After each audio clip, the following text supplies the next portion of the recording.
Konflik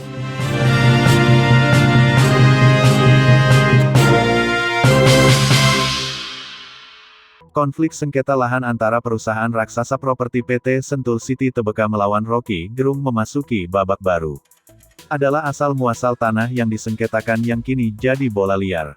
Pihak Sentul City menyebut dasar hukum kepemilikan tanah Rocky Gerung tidak kuat karena hanya berdasarkan jual beli tanah garapan dari petani penggarap. Sementara Rocky Gerung menyebut sertifikat HGB yang dipegang oleh perusahaan dengan kode emiten BKSL ini dianggap bodong.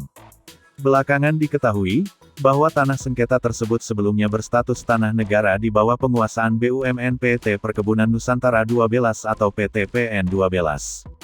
Lalu bagaimana lahan yang sebelumnya milik negara lalu beralih jadi tanah milik perusahaan swasta dengan bukti sertifikat yang dikeluarkan Badan Pertahanan Nasional BPN.